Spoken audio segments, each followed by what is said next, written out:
Esiet sveicināti, dārgie hokeja un vienkārši sporta mīļotāji. Joker sports podkāsts kopā ar nevienu citu kā Lauru Dārziņu. Es tā kā domāju, es tev pajautāju, kā gluži tev pieteikt, un tu vienkārši teici, hokeja cilvēks. Čau, Lauri. Čau, Roji. Jā, saka jau, ka hokejs tu esi uz mūžu, bet tieši tās aktīvās hokejas gaitas es beidzu. Un attiecīgi man tā hokeja trenēšana ir manā hokeja skolā Kurbats, izlase, un es arī esmu hokeja skolas Kurbats vadītājs. Tā kā hokeja cilvēks no visām pusēm apšauj to hoķi. Par tām ārpus izlases tēmām parunāsim bišķīt vēlāk, tad es varbūt gribētu iesākt ar izlasi. Pasaules čempionāts mums ir beidzies. Kāda ir tā pēcgarša? Pēcgarša ir gandarījums pa labi padarīt darbu. Un katru pavasaru jau tu tomēr ieguldi to darbu, jā, lai pienāktu čempionātam tajā optimālajā formā. Un tāpēc ļoti patīkami ir noplūkt pēc tam kaut kādus augļus. Apetīti rodās ēdot. Protams, gribās jau vēl pārspēt iepriekšējos vēsturiskos rezultātus, bet es domāju, ka šo rezultātu var sadzīvot. Viņš kopumā ir ļoti labs, jā, statistiski 6. vieta. Tā kā ir tāda gandarījuma sajūta padarīt darbu. Gādien tomēr otrs labākais sasniegums pēc bronzas vispār Latvijas vēsturē. Tā kā laikam jāsaka, ka darbiņš labi padarīts un arī pāris varbūt kritiķiem un neticētājiem arī kaut kāda viela pārdomām, ka tomēr nedrīkstēja norakstīt varbūt šo visu pārbūvi, ja tā to var nosaukt par ātru. Normāls sports ir svaru kauss, tā kā mēs reiķinamies, ja mēs ejam uz to medaļu, jā, visaugstākās raudas, tad ir ļoti liela iespēja arī, kad kaut kas nesanāks. Jo tu noliec savu pozīcijā, ka kaut kas būs izšķirošs, jā, tad pēc tam tā statistika gribi vai negribi gala rezultāts būs. Šī gadījumā jā, esam apmierināti ar to gala rezultātu, pa šiem visiem procesiem, kas bija ceļā uz šo 6. vietu, arī esam tādās patīkami pēcgarš, ja, ka darbs ir ieguldīts un attiecīgi tā parādītā spēle, sniegums vainagojās arī ar kaut kādiem saturīgiem rezultātiem turnīra tabulā. Un tev kā daļai no treneru korpusa, vienmēr mēs pagājušos gados dzirdējām daudz kritiku un vairākuma pusē. Šogad laikam mēs īsti nevaram tur baigi pieskarties. Kas tika pamainīts? Tad no trenera viedokļa jau tas darbs vienmēr pie šīm vairākuma mazākuma brigādēm ir diezgan līdzīgs. Tev jāsagatavo ir materiāls par pretinieku komandām, kādas viņu ir tendences, kā viņi aizsargājas, kā viņi sagaida, teiksim, mūsu šo vairākumu ieslidošanos, ja, kāds ir viņa izvietojums tāpat zonā, no kurienes, kur viņiem šis spiediens ir lielāks, vai tas būtu tur apakšā vai augšā. Attiecīgi tā visa informācija, viņa nemainīgi no tā, vai tur vairākums iet vai neiet, tev vienkārši šī informācija ir jāgatavo, un man liekas, mēs to esam centīgi vienmēr treneri darījuši, spēlētāji zina šīs pretinieku vienmēr tendences, kaut kur vienmēr kaut ko vēl tu pakoriģē pēc neizdevušiem vairākumiem, ja, kur ir bijuši iespējas uzlabot. Un ir prieks, ka ja, šis darbs šajos, teiksim, salīdzinoši ilgos nogriešanos arī ir nesis augļus. Un priekš, ka džekiem ir izpildījumi, arī pirms tam ir bijušas kaut kādas foršas izpildes, pat noslēdzošais metiens nav bijis.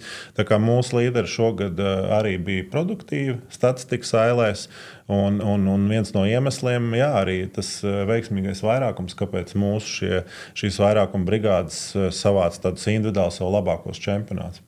Ja mēs par pozitīvo, tad varbūt tas viens negatīvais, ko visādos komentāru sadaļās un visi nelabvēļi ieminēja, ka ar iemetieniem galīgi švaki šajā čempionātā ir gājis. Tikai vienā no 8 spēlēm mēs bijām pārāk iemetienu apļos, un tā bija Lielbritānija, kas, laikam jāsaka, tomēr ir raudzi zemāk nedaudz komanda, bet visiem pārējiem nācās piekāpties tajos iemetienu apļos, kas, jāsaka, laikam ir ļoti svarīga spēles sastāvdaļa, kas rada papildus iespējas, un, divās spēlēs pat zem 30% bija tas ir tā vienīgā, laikam, kur var šī garā piesieties, izņemot vēl realizāciju, bet šobrīd par iemetieniem. Jā. Cik it kā vienkārši spēles elements, bet cik viņš ir arī sarežģīts. Jā. Pēc katra treniņa centra uzbrucēji satiekās, mēs strādājam pie iemetieniem un, protams, gribētos to procentu augstāk, jo tā ir uzreiz spēles iniciatīva. Tu vinēji iemetienu, uzreiz ripas kontroli, tu jau vari kaut ko sākt veidot, tev nav jāpatērē enerģija, lai tiktu atpakaļ pie tās ripas, patērējot enerģiju, atkal tur pulss ir augšā, pēc tam jau tā ripas kontrola, un varbūt pat tev izdodas izveidot uzbrukumu, ja tajā noslēguma fāzē, es to analoģiju vilcis ar citiem sporta veidiem jau pirms tam, ja, kad tur biatlonā ir jautājums, vai tu šauji pulsu 200, ja, vai tev viņš ir nostabilizēts. Tātad iemetieni, jā, un viens ir tas, kad ir centra uzbrucējs, viņi arī mums ir saucamais prīskauts pa pretinieku centra uzbrucējiem. Pat tik detalizēti, jā, kā viņi ņem vai uz ērto roku, vai uz neērto.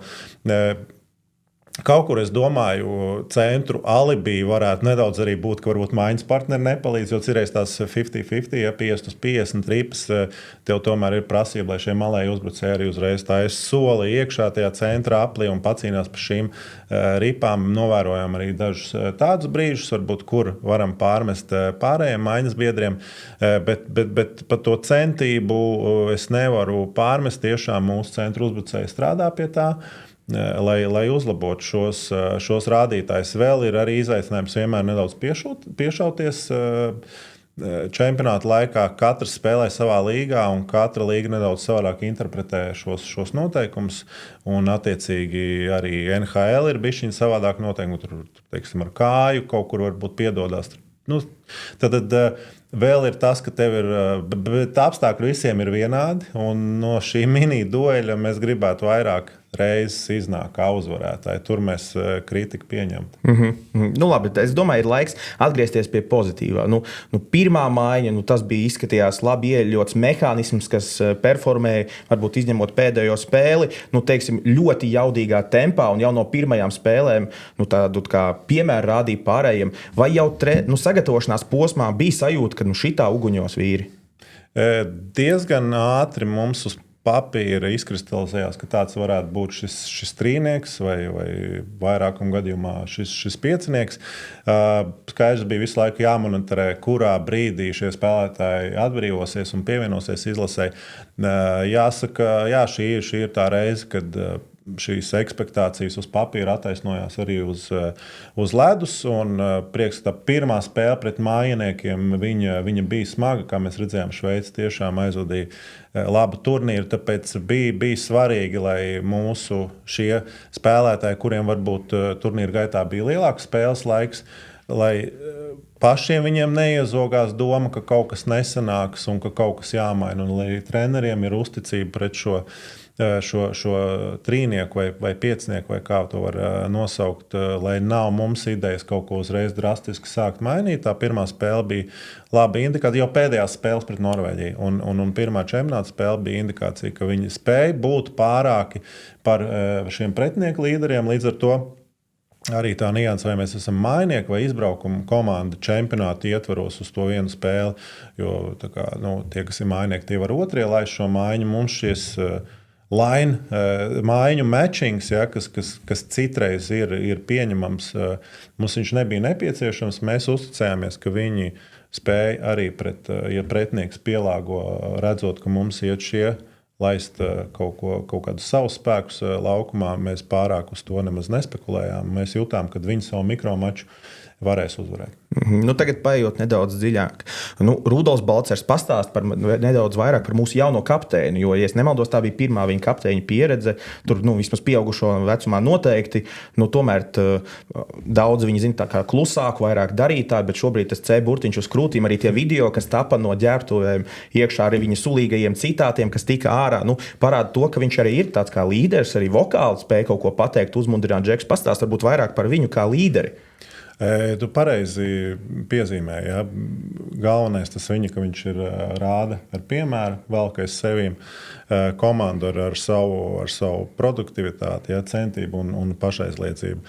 Es domāju, tas galvenais viņa moments bija neizmainīties pa 180 grādiem, pēkšņi kļūstot pa kapteini un nesākot, teiksim, būt tur, nereāli tur vokālāks vai kā, bet, teiksim, viņš jau ar to savu ieguldījumu izlases darbībā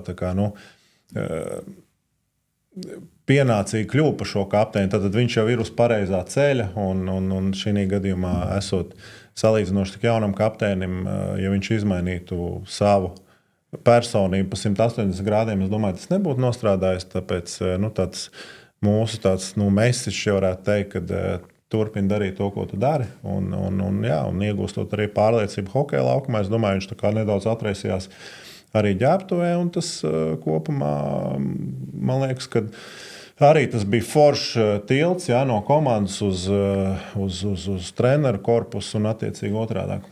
Bija laba komunikācija. Un ko tu vari pateikt par otru malu? Jaudīgais Vilmans, rezultīvākais punkti, tikpat daudz punktu kā Rihardam Bukardam medaļu gadā, bet tomēr tur bija vairāk nedaudz spēles, un tomēr tā jauda, ar ko viņš debitē tomēr pasaules čempionātā, pirmais pasaules čempionāts, un uzreiz tik jaudīgs un uzreiz rezultatīvs, var teikt, ka tā pieredze NHL bija redzama laukumā. Jā, tu uzreiz redzi, ka nevelti arī tur ir pamanījuši viņa kvalitātes.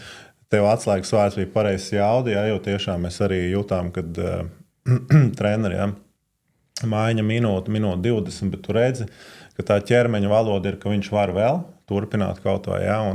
Un tas čempionāta formāts viņš ir kaut kur arī pateicīgs, jo ik pa 7 minūtēm ir šīs reklāmas pauzes, kur spēlētāji vēl var attelpoties. Līdz ar to viņam šis spēles laiks bija liels, ko viņš ļoti labi attaisnoja. Sagādāja ļoti daudz problēmas pretinieku aizsargiem. Viņa galvenais šobrīd laikam ir krāt šo pieredzi, spēlējot starp labākajiem, jo tur tas viss tehniskais arsenāls ir viss kārtībā, kā tāds termins arī hokejā coachable. Viņš arī ir coachable, tad viņš saprot, ko treneri no viņa prasa, spēja spēlēt sistēmas ietvaros un tāpat saglabāt savu kreativitāti. Šeit vienīgi jautājums ir, lai pāriet vēl nākamā līmenī, kur noteikti mēs viņam redzam potenciālu, lai viņš to notur tādā ilgtermiņā, nevis tikai čempionāta formātā, bet ilgtermiņā. Un tas noteikti nāks klāt arī ar pieredzi, kur es jau pieminēju, tas viņu vecumā, tas ir tikai loģiski, ka viņam vajadzētu krāt šo pieredzi šādā līmenī.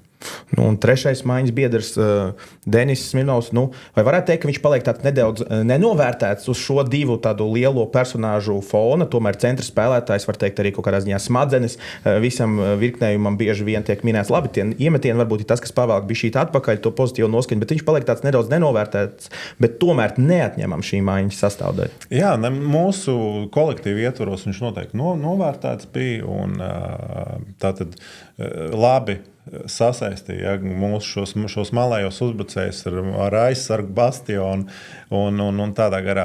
Arī prieks, ka viņš spēja pārslēgties no mazliet citas lomas, kas viņam bija pēdējos gadus klubā. Tad spēja uzreiz nospēlēt vairāk minūtes, kur es domāju, tā foršā bāze labā vajadzīgā tika ielikt pirms pasaules čempionāta gatavojoties tik ilgi. Un ar šīm pārbaudas spēlēm viņš arī pieredz spēlēt vairāk minūtes.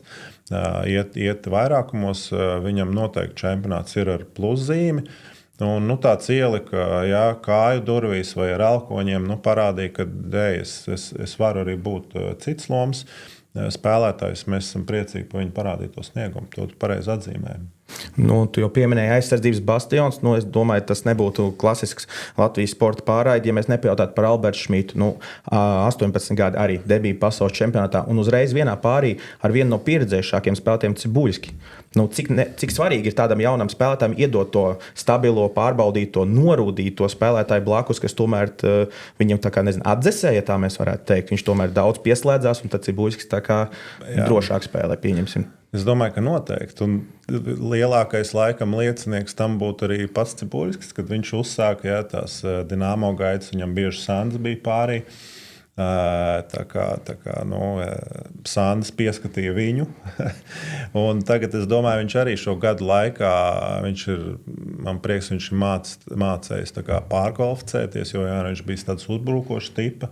Tagad gadiem ejot arī ir atradis sev nedaudz tādu savādāku lomu un komplektā ar šo pieredzi, kuru viņš pats ir uz sevīm izjūts, cik svarīgi ir, ka ir tāds atbalsts kaut kur pāriniekā. To viņš arī nodeva Šmitam, un viņiem arī bija laba simbioze, ja, tāds vārds varētu būt. Respektīvi, labi, tiešām. Protams, tas modernais hokejs ir tāds, ka bieži mēs tiekam tur ripu kaut kur dziļumā, uzbrucēji izgriež foršu virpuli, padod augšā, tā kā aizsargiem tur ir varbūt vairāk vietas, tā kā mēs tāpat gribam, lai aizsargi vēl vairāk uzņemās šo uzbrukuma noslēguma fāzi.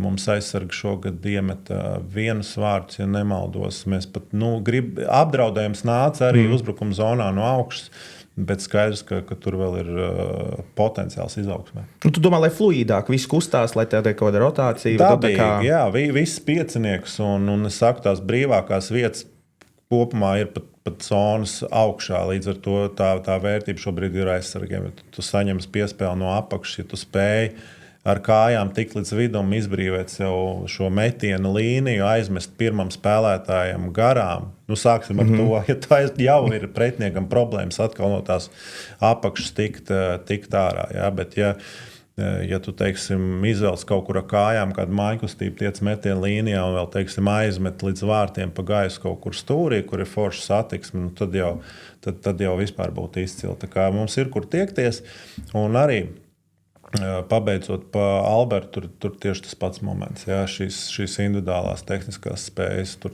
viss kārtībā, tur ir tikai pieredzes jautājums, lai viņš būtu, teiksim, vispār nenovērtējams. Tu jau pieminēji par tādiem kā atbalsta personāliem. Vai tu atceries savu to atbalstu cilvēku, kad tu ienāci pieaugušo hokejā izlasē, kurš varbūt bija tas, kas tev palīdzēja atrast to pareizo ceļu, kādu padomu, kāds mentors, kāds veterāns, no kā smelties pieredzi? Kurš paņem tev zem spārna? Mums izlasēs ienācu droši vien mums kaut kā tā ķīmija, laikam treneris sajūt, ka mums labāk turēt visus tā kā kopā, jo bija mājiņa, es biju Armands Bērziņš, bija Miķels Rēdliks. Mums bija pieredzējušāka aizsargs Rokins Laviņa, tad viņi mūs tomēr koriģēja, kurā brīdī pārgalvīgāk skriet uz priekšu, savukārt, kurā varbūt pastīties bišķiņu uz atpakaļ. Tāpēc, mums varbūt tajā profesionālā hokejā diezgan ātri iemet, vēl īsti nemācot peldēt, bet man bija arī forša tāda pieredze, kur es uzsāku Somijā, savus profesionālās gaitas. Man bija baigie Somijas dūži. Bija Raimo Helmenens, kas tur ir leģenda, Veisa Vītakovski, un tie bija tādi super pieredzējuši. Man liekas, ka viņiem jau tobrīd jau bija virs 40, bet viņi arī savus, teiksim, tās lietiņas, kuras noteikti piefiksēja. Visu arī nevar klausīt, Es atceros, ka Helmenens gribēja, lai es pārēju uz koku nūjām spēlēju, jo tur ir tā sajūta. Un man teiksim, rokas, tā acu roku koordinācija, tur ar to vienmēr viss ir bijis kārtībā. Un kaut kā vienkārši nepatika šis nūju modelis, tur bija cita firma, viņiem bija līgums šai komandai. Un tad viņš teica, nē, tas tur nav firma, vienkārši tās kompozīta nūjas, tur jāpāriet atpakaļ uz koku. Tur es teicu, nē, tam īsti, un tā tehnoloģija attīstījās tā, ka pareizi, kad es uzticējos mūsdienu tehnoloģijām. Lūk, tā kā tur skaidrs spēlētājiem veidojās pieredzes krājums, 15, 20 gadu hoķī. Un noteikti, kad ir vērts ar to dalīties. Kāpēc ne? Un vēl viens, laikam jāsaka, jau leģendārs latviešu hokejs, kurš paziņoja par pēdējo pasaules čempionātu un vairs nespēlēs izlasē. Ralfs Freibergs tev ir sanācis gan uzspēlēt, gan trenēt šo, es teikšu, kolorīto, kurš nevairās skaļāku, asāku vārdu gan publiski, gan savā podkāstā, gan Twitterī. Bet kas tev ir tāda Ralfa Freiberga atmiņā, ar ko viņš tev asociēsies? Arī man ar Ralfu ir pozitīvas atmiņas no 2019. Gada čempionāta, kur viņš bija arī mūsu vairākuma aizsargs. Bija es, Induls, tad Indrašs, bija Palcers, bija apakšā, Bļugers bija pa vidu, un tad augšā Freibs tieši ar Ciburski mainījās, un viņi cīnījās, kuram tur produktīvāk vai kā. Bet tā bija produktīva, tur mums vairākums arī bija pirmais vai otrais visā čempionātā. Tā kā noteikti arī viņš bija savos primā labākajos gados. Viņš bija gan ofensīvs, gan gan arī aizsardzībā bija uzticams.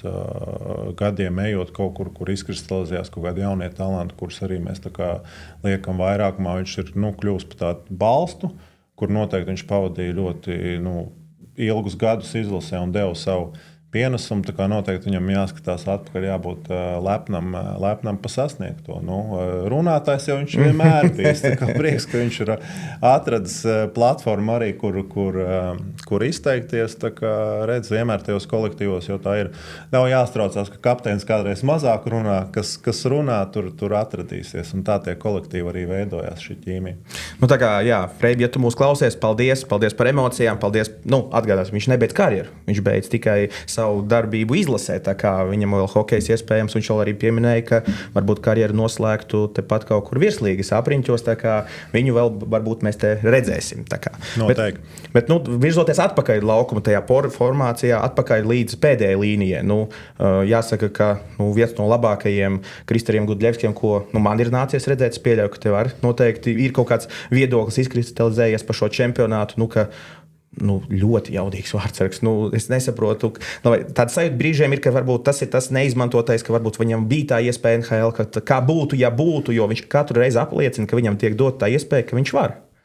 Tas jāprasa laikam Kristaram, kura ir šī viņa versija. Ja? 2,0, 3,0 vai tur 7. jau. Ja? Jo es atceros tiešām no Sočiem atbrauc vārdsargs.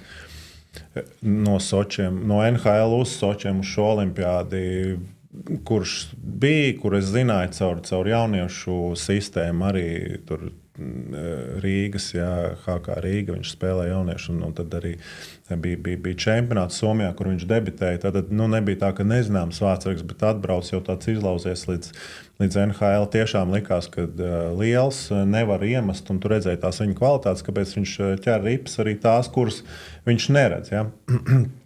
Un tad es domāju, droši vien viņš pats atzīs, bija kaut kāds kritums karjerā, bet viņš sev no jauna izveidoja, atkal kļuva pieredzējušāks.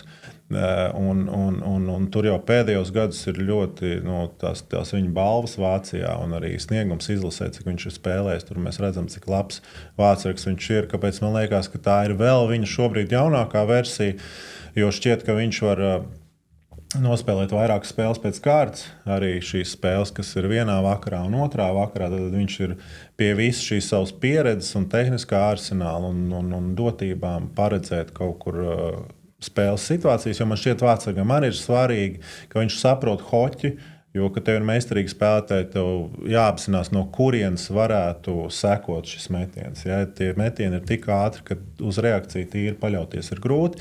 Līdz ar to viņš šeit ir nākus klāt pieredze, bet šis fiziskais, viņa funkcionālais stāvoklis ir kļuvis daudz labāks, tā kā viņu var likt vārtos divus vakarus pēc kārtas, un viņš performē.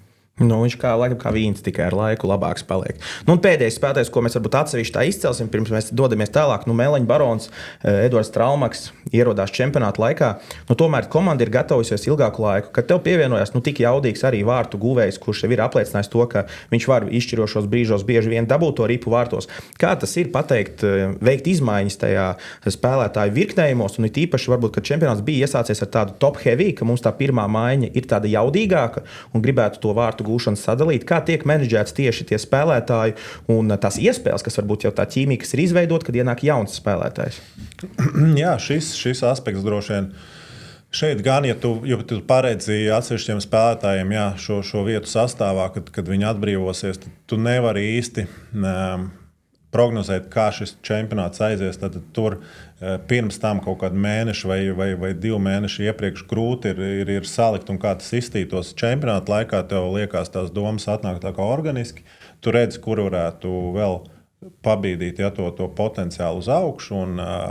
Galu galā mēs jau arī monitorējam visu sezonu līdzi, no kurienes tad viņš gūst šos vārdus. Līdz ar to loģiski arī bija, ka mēs vairākumā viņu pielikām šim mūsu vairākumā izspēlē. Ja, tieši, kad viņš ir uz šo noslēdzošo metienu, kur kur apdraudējums nāk no viņa, viņš arī guva vienu vārtus no savu punktu, bet līdz ar to tas atraisa rokas bišķiņ pārējiem. Pretnieks arī skatās pa iepriekšējām spēlēm, no kurienes tā vairākuma apdraudējums ir.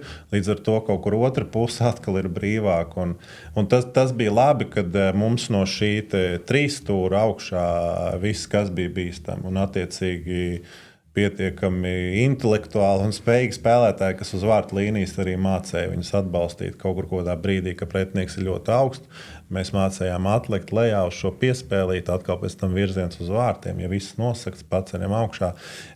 Viņš jau nav pirmoreiz izlasē, viņš ļoti ātri iekļāvās šitā. Jā, bija komandas sapulces, kas vienmēr ir pa pretinieku, un jāapzinās, ka spēlētājs spēlējot visu sezonu savā klubā, tomēr ir kaut kādi citi taktiskie risinājumi, bet tur nav problēma. Mums ir video sagatavot, mēs 20 minūtes ar viņu individuāli pasēdējām, izgājām cauri atkal, un viņš bija uz vienas lapas ar pārējiem. Bet kā sanāk, pieņemsim, gatavojoties čempionātam, jūs jau laicīgi zināt, kurā maiņā viņš spēlēs, vai tas ir tāds game time decisions, jo redzēt, pirmā maiņa aizgāja, teiksim tā, kādā citā maiņā viņi bīdīt. Ja pieņemsim aiziet otrā maiņa, vai jūs viņu liktu pirmajā, vai jūs viņu liktu tur, kur jau sākotnēji jūs viņu plānot, vai ir tāds plāns? Ir dažādi plāni.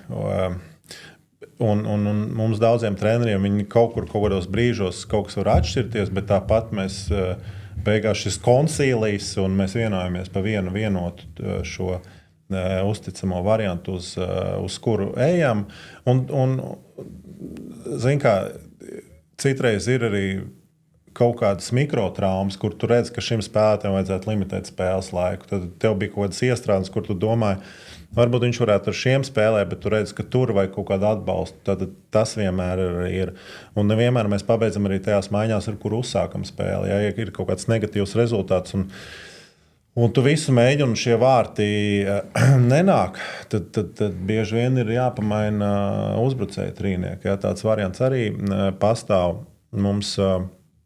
Mums var būt mūsu taktiskās vadlīnijas, viņas maiņām neatšķirās. Līdz ar to diezgan brīvi var mainīt. Mēs esam diezgan uzticami tiem mūsu trīniekiem. Es zinu, ir tādi čempionāti, kurus es pats, kad biju spēlētājs, es tinu atpakaļ un es īsti nesaprotu, ko es spēlēju, jo bieži tā kā mainījās šie partneri. Bet arī tāds formāts strādā. Tas vairāk ir tāds ziemeļamerikāņu stils. Un tas arī ir ok. Ja, jautājums vienmēr tāpat tev būs, kāds ir gala rezultāts. Es domāju, ka mēs šiem spēlētājiem uz doto brīdi, cik viņi gatavi panest, mēs pietiekami daudz iedevām pareizo to apjomu, ko viņi spēja sagramot. Kaut kur arī varbūt kādam avansā, un mums prieks, ka šie spēlētāji nenobijās no šīm piešķirtajām lomām un parādīja labu sniegumu. Skaisti. Tātad virzamies tālāk pie Laura Dārziņa. Lauris Dārziņš, Latvijas izlases treneru korpusā, pabeidz 23. maijā spēli pret ASV. Kā izskatās trenera grafiks? Jo mums ir pilns ar video, kā spēlētāji atsildās, trenējās, pusdiensēd, gatavojās, iesildās ar visos treneru kopā, darbojās zālē. Ko dara treneris? Kad ir beigusies spēle, Latvijas ASV ir iedot piecīšu uz soliņu viens otru apsveicot ar uzvaru. Kas notiek tālāk? Tad pirmais jau mēs skatāmies, cik ir spēles bijuši pirms tam, vai tas ir bijis viens vakars vai otrs, tev uzreiz ir jāsaliek rītdienas grafiks, jo tu negribi skriet notikumiem ļoti pa priekšu. Jo tas bieži ir atkarīgs kaut kur no rezultātu un to, kas ir sanācis, vai daudz ir jāizdara līdz nākamajai spēlē, vai galvenais tas akcents būs uz atjaunošanos, cik šī spēle arī bijusi ir smaga vai tādā ziņā. Un tiek apkopot tie jautājumi. Cik treneri iesaistās tajā plāna veidošanā? Visi ir iekšā. Un ne tikai treneri, arī viss apkalpojošais personāls, jo viņiem ir jāzina, kur brauks uz hāli, cikos būs autobus. Tās ir detaļas, varbūt, kas nav tik interesantas, bet noteikti, ka ir jau šis video.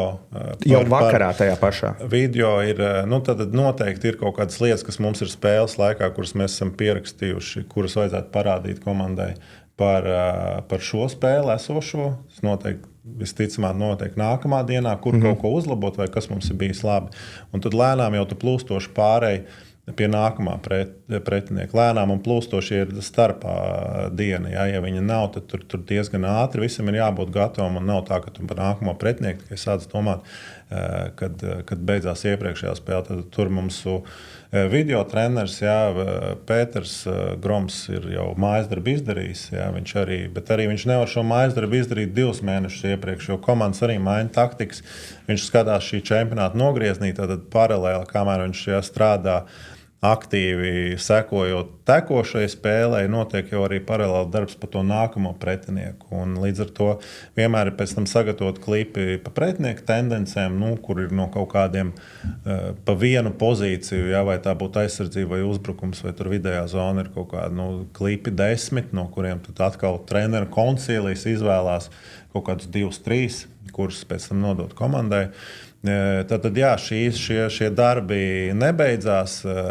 Mums fiziski nav tik daudz treneriem jāatjaunojās. Mums atkal jāgatavo komanda ir nākamajai spēlē. Tur starp šīm spēlēm daudz darbu, jo tā 10 dienas, tur 7 spēles. 2 nedēļu nogriezni 10 spēles, tas ir diezgan daudz. Un vēl Lauris Dārziņš bieži vien ir redzams treniņos ar tiem, kas nav pieteikti sastāvā vadot treniņus. Kas tur notiek? Bieži vien var redzam, ka tu arī dažreiz iesvīsti pilnīgi ar viņiem darbojoties, jo tur nav daudz to spēlētāju. Kas tad tur ir galvenais mērķis, uz ko tiek strādāts? Jā, nespēlējušais sastāvs. Viņiem, es saku vienmēr, ka tu arī spēlēs, jo tu jau vislabāk jūties, ka tu daudz spēlē, tad tu zini, ka starp spēlēm tev vienkārši ir jāatjaunojās, un tu būsi labā formā uz nākamo spēli turpretīm. Ja tev tas spēles laiks ir bijis mazāks, ja tu vēl neesi komandas pieteikumā, tev jāuztur šī fiziskā forma. Līdz ar to starpdienas, vai arī spēļu diena, kad tu neģērbsies vakarā, tev ir jāieliek bišķiņu vairāk darbs.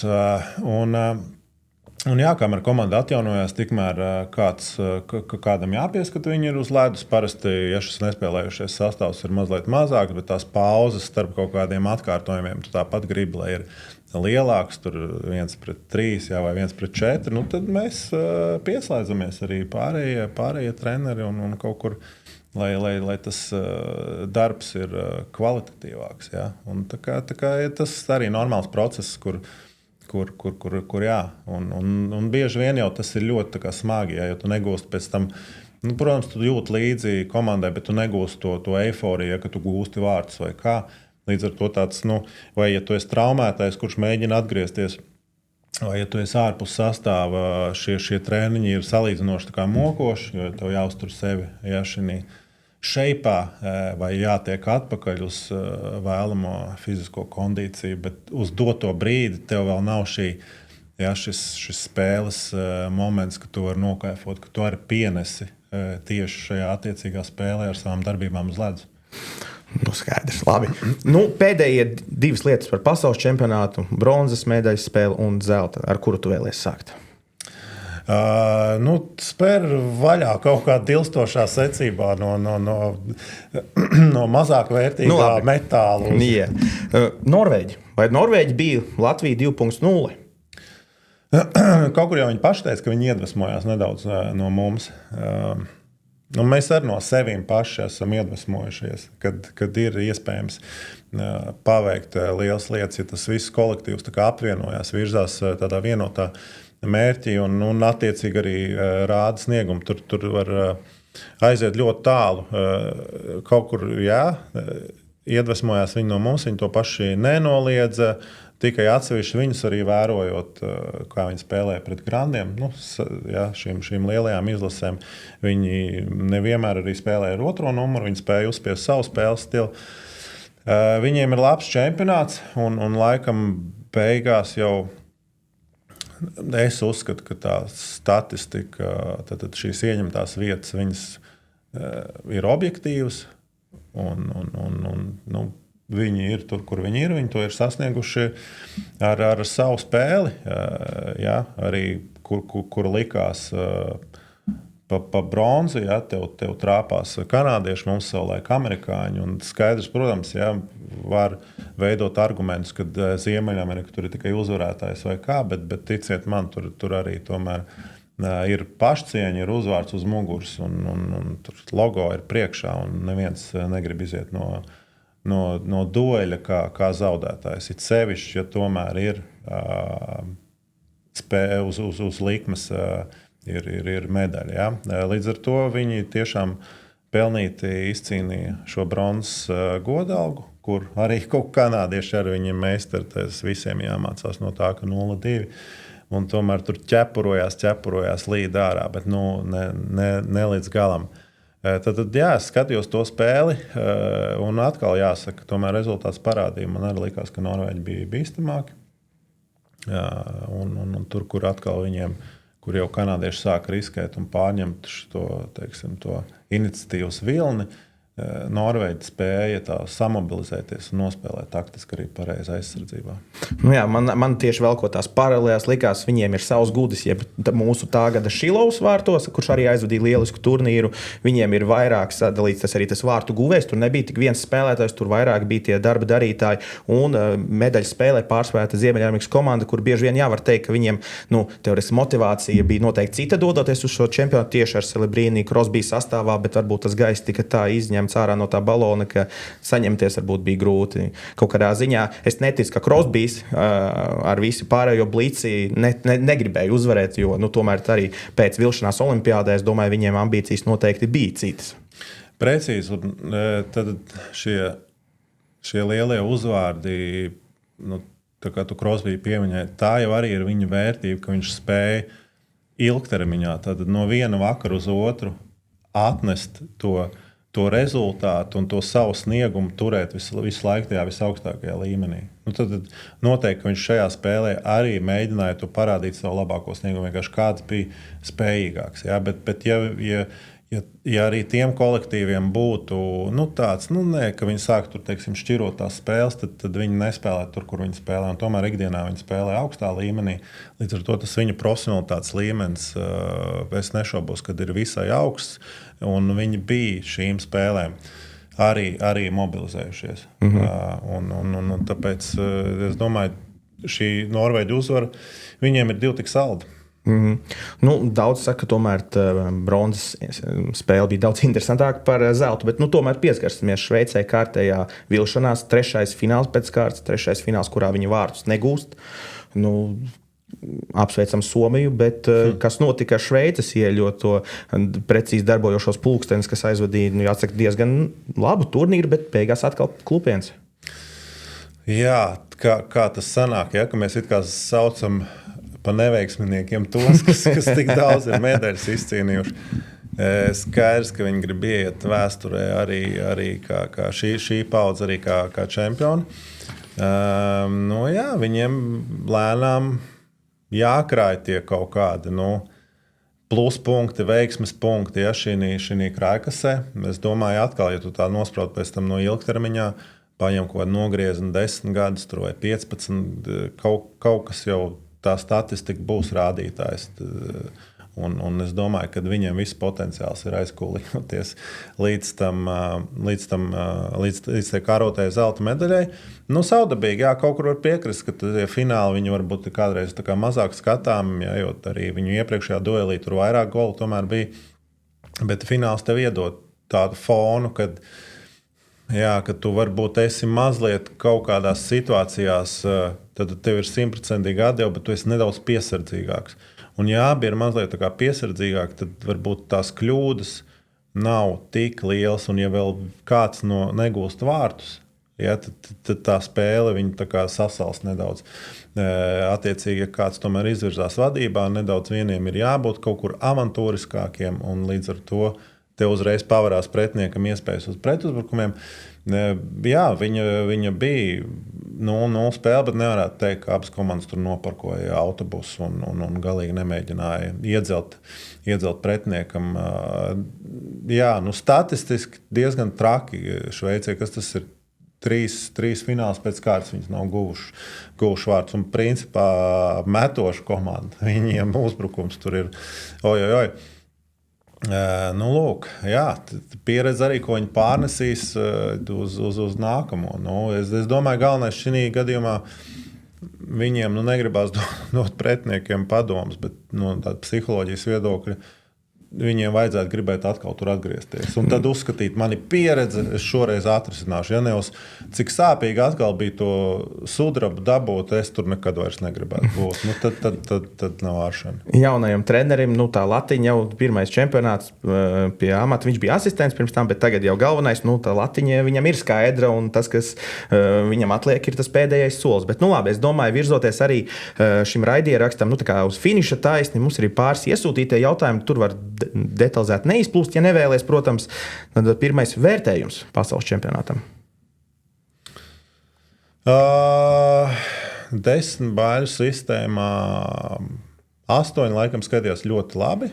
Nu, liekas, jā, labi, es tā kā varu droši teikt, gribētos, ne avansu, bet ir ļoti labi padarīt darba sajūtu. Teicami būt 9, izcili 10, ja. Paliksim labi starp ļoti labi. Noteikti, kaut kur jau tas silda arī sirdi, ne uz silda, bet tas tāds, ka tu kaut kur tā kā pārdzīvo, ka tur vēl varēja, tas arī ir forši. Tad noteikti šim kolektīvam vēl ir potenciāls. Bet es lieku starp labi, ļoti labi, 7,5. Harijs Vītoliņš ir stratēģis vai motivators?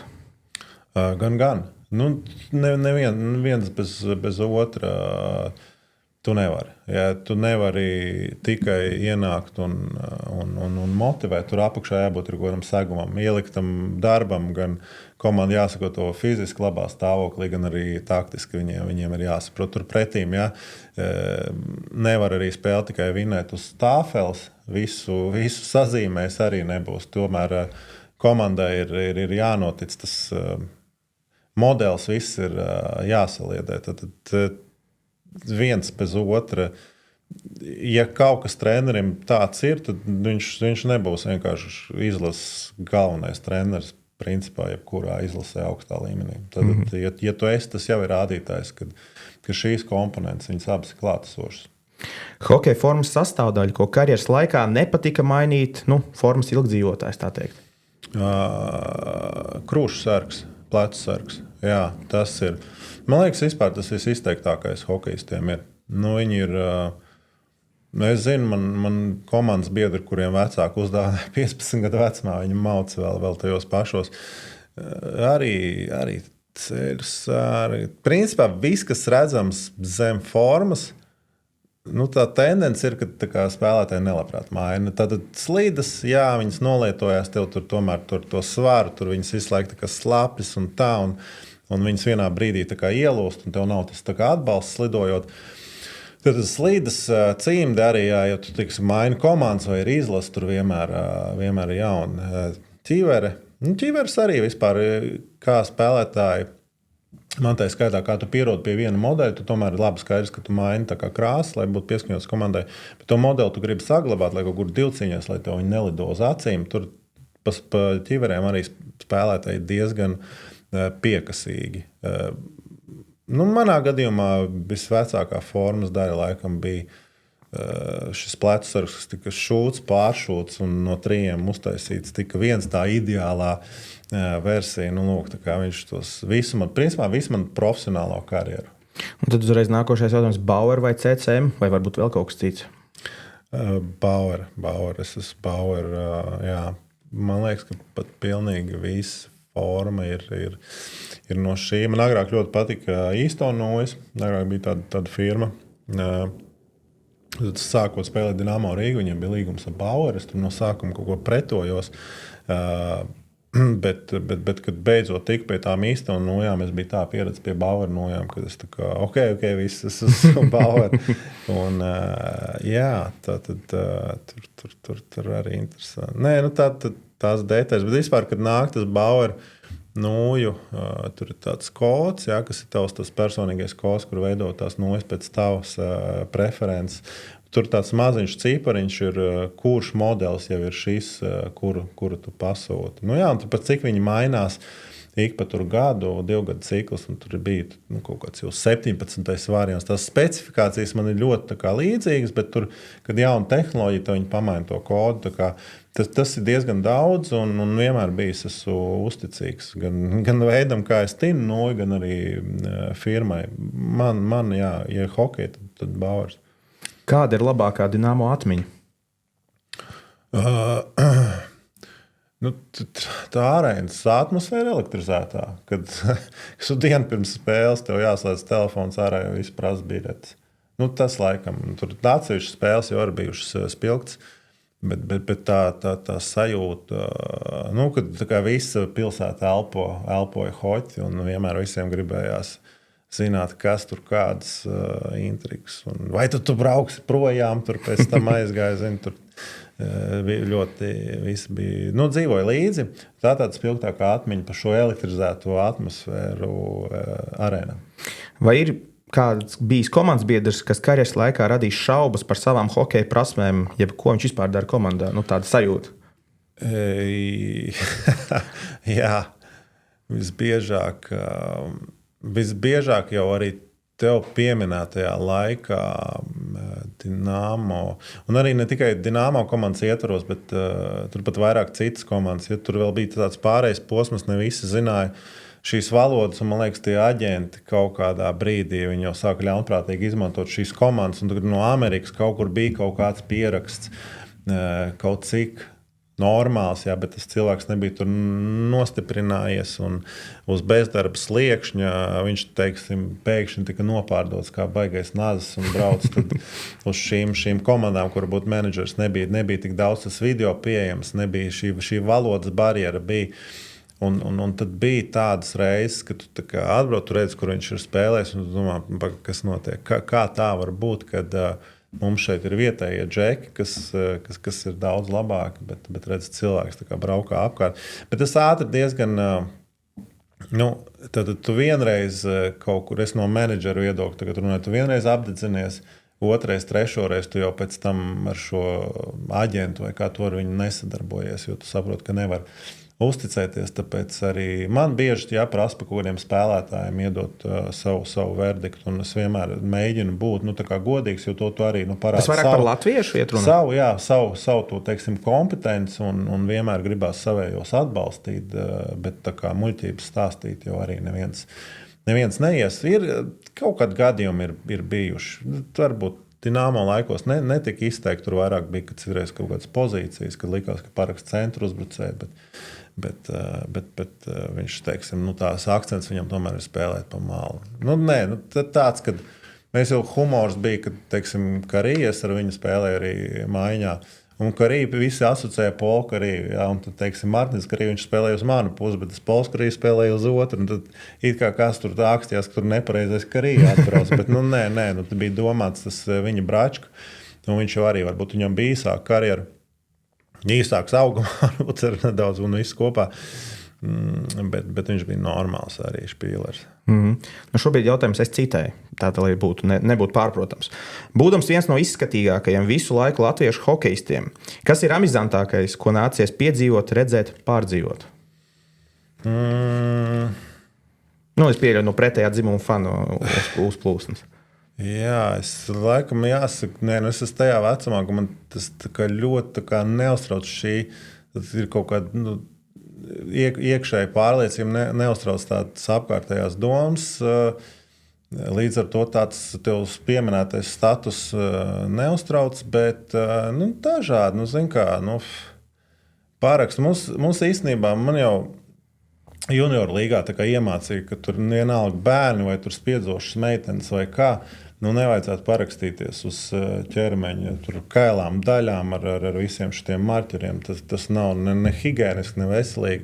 Tā kā ir jau kaut kādi momenti bijuši, bet nekas arī tik crazy. Tomēr vienmēr komanda kaut kā arī sargā savus spēlētājus. Nav tā, ka tur ir grupiju varianti, un vienmēr, kad ir, teiksim, tur iekarsuši fani, grib kaut kādas parakstas, tāpat ir tur lieli pūļi.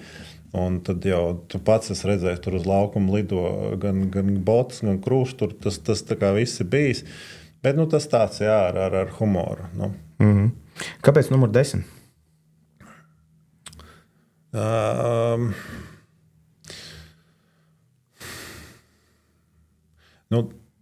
Man vispār, Balderu hokeja skola saucējums, man bija liels gods bērnībā spēlēt 19. numuru. Balderu hokeja skolā, 19. tur Tad leģenda Svētais Grāls un tādā garā, tāpēc bija tāds liels gods nest to numuru.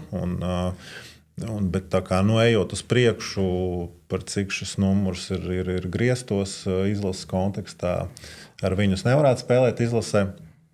Kaut kas cits bija jādomā. Bija kaut kādi 10 numuri, kas tā kā noslēdza savu karjeru. Man tas vienmēr šķita kaut kāds tāds, es nevarētu teikt, tas tā nodrās. Visi tagad sev sauc par perfekcionistiem. Protams, es arī es tā kā ļoti gribās, lai viss vienmēr ir labi un pat ne labi, bet kā es pirms tam to vērtējumu teicu izcili. Ja? Un 10 ir izcili. Vienmēr tu skolā mēģināji to 10 dabūt. Un 10 man arī hoķī vienmēr gribējās to izcilību. Tā kā tas kaut kur nedaudz korelē ar to. Un savā ziņā man nekad nebija arī bail no tā spiediena. Ja, parasti hoķī nav jau tik izteikti, bet fūzija vienmēr tas 10. bija arī kā 10. pozīcija, tu kā snaipers, tu noslēdz šos uzbrukumus. Un es nebaidījos no šīs atbildības nest teiksim, uz muguras šo numuru. Vizuāli viņš patika. Kaut kāds tāds apstākļu kopums un pieejamība man ļāva spēlēt ar šo numuru. Un man prieks, ka arī man viņu tā kā piešķīra, jo viņš tāds, kā tur, kad, teiksim, šis ekipē menedžers un tā brīža vadība teica, nē, viņš jau normāls dod 10 apmēram tā. Es pieļauju, ka te būs noteikti lielāks kontests, bet labākais advokāts. Labākais advokāts. Es pieļauju, ka tas ir jāpaskaidro skatītājiem, kādā kontekstā tas ir domāts. Jā, burtiskā kontekstā, es domāju, tas nav domāts, jo nekādas tiesvedības manā mūžā nav bijušas likuma paklausīgs Latvijas pilsonis. Labākais advokāts saprot, uz ko tu mērķē uz to manu īso avantūru entuziastu hokeja līgā, kur mēs tādu domu grupa, draugu grupa, kuri no sākuma nedaudz kūleņoja, tad mēs tur vēl pieslēdzāmies Džeki, tā kā palīdzēt un beigās tikām līdz tam kausam. Tas tāds savā ziņā laba pavadīts laiks, arī, protams, ieguldītais darbiņš, bet tas tāds vairāk sociāls pētījums. Vai tiešām var, teiksim, pārvērst tādās bezizējas situācijās, kur mēs bijām absolūti pēdējie un tomēr salikt visu pa plauktiņiem un aiziet līdz tam čempionu titulam. Jā, tas ir entuziasma sports, bet noteikti tur daudz ko var pārnest uz to pašu augstāko līmeni, uz profesionālo un tāpēc es politiski korekti izvairīšos no labākā advokāta, jo man šis sociālais pētījums ir beidzies ar šo verdiktu, kad tās lielās lietas var komanda izdarīt. Un noteikti šī projektā tas bija tas atslēgas spēlētājs spēks. Ja tu gribi vienu, Vācaraks mums baigais MVP arī ķēra visu, ko jau var noķert, un brīžiem arī ķēra to, ko liekas, ka nevar noķert. Kā sastāv tava ikdiena bez Latvijas izlases? Vadu hokeja skolu Kurbats, kur mums arī ir noslēgusies sezona. Jā, kā skolas vadītājiem šī starpsezona arī noteikti jāpavada organizējot visus grafikus, finansējumus, budžetus, pārskatus un par cik mēs esam arī profesionālās ievirzes sporta skola, tur daudz dokumentācijas saistībā ar valsti. Noteikti savs laiks paiet tur darbojoties, vienmēr arī komunikācija ar vecākiem, bet tai pašā laikā, kur ir arī mana sirds atrasties uz ledus, treneri arī ir dzīvi cilvēki, kāds kādreiz izkrīt ar kādu slimības lapu, un noteikti viņi ir jāizstāj, tā kā tur es arī esmu klātesošs uz ledus un iespēju robežās pieslēdzos attīstot jauniešus. Tā kā Viss hokejā. Kā tu man pieteici no sākuma hokeja cilvēks, tas atbilst patiesībai.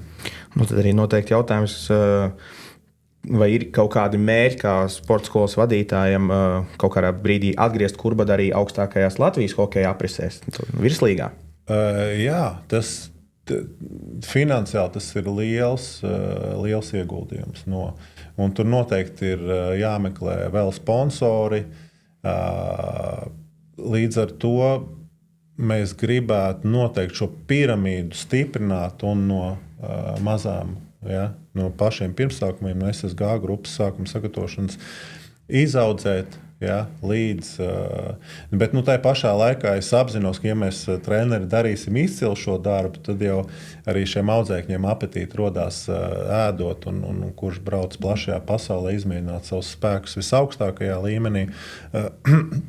Un arī to mēs caur hokeja skolu mēs piedāvājam šādas iespējas. Tā kā viņi noteikti ir ieguvējuši to, ka viņi būs maksimāli apmācīti, tad izejot šo hokeja skolas ceļu, jo es zinu, kas treneriem uzreiz krīt acīs, kur kā tiek vērtēti šie spēlētāji. Tad, protams, vienmēr tas ir divvirziena ceļš, jā, jo jebkurā komandā arī, ja tu izaudzini šos 2-3 spēlētājus, tad ir kaut kāda kategorija, kas nav aizsniegušies līdz profesionālam savam maksimumam. Tātad divvirziena ceļš, kad arī pretīm ir jābūt tādam talantam uzsūkt visu šo informāciju, ja tā varētu teikt. Bet mums ir ļoti izcils kolektīvs, mēs dienā strādājam, un ej tu sazini. Jā. Man gribās, es esmu, kā jau saku, hokeja cilvēks, es, protams, gribētu, lai šī ekosistēma hokejā būtu kā kaut vai, ja mums tur kaimiņu valsts Norvēģija, Dānija, kur ir tāds plaši apmeklēts vietējais čempionāts un ir foršas halles, un tad, kur noteikti arī būtu jēga būt meistaru komandai hokeja skolas piramīdas galā. Pēdējais jautājums par hokeju. Vai sanāca pasakot līdzi virslīgas čempionātam šajā gadā, un kāds tavs viedoklis, kurā virzienā mēs ejam, vai pareizajā? Mums ir Kijevs Capitals, mums Liepāja atgriezās. Kā vispār izstāst no tavas skatu punkta, būdams iekšā hokejā, praktiski visos aspektos, gan no bērnu līdz pieaugušo izlasēju? Kā tavs redzējums par to, kas pie mums notiek? Jā, forši. Es jau arī skatījos tās spēles, kas ir pieejamas. Labs, beigās tā pašaizliedzība, cīņas spars. Man prieks, ka ir skatītāji atgriezušies tribīnēs, prieks par Liepājas sezonu. Tur man arī bērnības komandas biedrs Edgars Brāns kūrē un trenē šo komandu. Tā kā viņi ir uz pareizā ceļa. Man ir prieks, ka mēs sezonas sākumā nezinām, kur būs finālisti, ja, kad ir tā konkurence palielinās. Un spēlētājiem tas arī ir iegūms. Ja viņi vēl pēc tam mērķē kaut kur augstāk, viņi šo konkurenci, ja, ka viņi ir dienā viņi spēja augt. Ja? Gribētos, lai tas apakšgals kļūst spēcīgāks, lai nav tā, ka tu tur tuvāko 2 nedēļu laikā mums jāspēlē pret outsideriem, un tad ir tāds, ka trenerim arī, ja, viņš varbūt to prāta asumu nevar tik ilgi noturēt, jo tur ir kaut kādas spēles, kur arī tu spēlējot švaki, slikti gūsi uzvaras, bet tās paliek arvien mazāk. Hoķis ir atraktīvs, interesants, un galvenais, ka visi baigi sitās. Jā. Agrāk vairs, daudzas valsts nekur tāds beigas tāds romantiskais hokejs, jā, uz tādu pusi ātrumā, man liekas, ka reti kur tagad vairs ir. Un tāpēc šeit arī šis spēles temps, viņš ir dinamisks. Jā. Un skaidrs, jo augstāks tas spēles temps, jo kaut kur tās kvalitātes var pazust. Tad tas visaugstākais līmenis jau ir, ja, ka tu dari tehniski kvalitatīvi visu to savu darbu, tu vēl to vari darīt ātri, un tas laikam atšķir. Vērojot tev pieminēto, tur arī ir super tehniski džeki un forši un ar labiem metieniem. Un tad viņi arī tikai iegūt, ja būtu daudz šāda pretinieka, kas iedod pretsparu. Viņi sevi biežāk sagatavot tām situācijām, kad spētu tajā dinamikā strādāt vēl tā kā, ātrāk un jaudīgāk. Tur ir labas lietas, bija interesanti, es sekoju līdzi. Bet es arī sekoju, kad nebija interesanti. Bet tagad noteikti tur ir pareizā ceļa. Labi, absolūti pēdējais jautājums par hokeju. Tev daudzi bijušie cīņu biedri vēl joprojām spēlē Latvijas čempionātā, kā jau pieredzējuši un palīdz jaunajiem attīstīties. Vai tev ir bijis kāds piedāvājums, vai tev vairs neaicina, jo saproti, ka tavu lēmumu, ka viņš ir neatgriezenisks? Nē, es savas profesionālās gaitas esmu pabeidzis. Es esmu daudz kur izteicies pār ap. Laikam, ja tā īsi kodolīgi, ir vienkārši jāpamet hokejs, pirms hokejs pamet tevi. Un man liekas, ka es to izdarīju. Es esmu apmierināts savu lēmumu. Tad nesaistīts ar hokeju jautājums. Esi manīts arī golfa laukumos.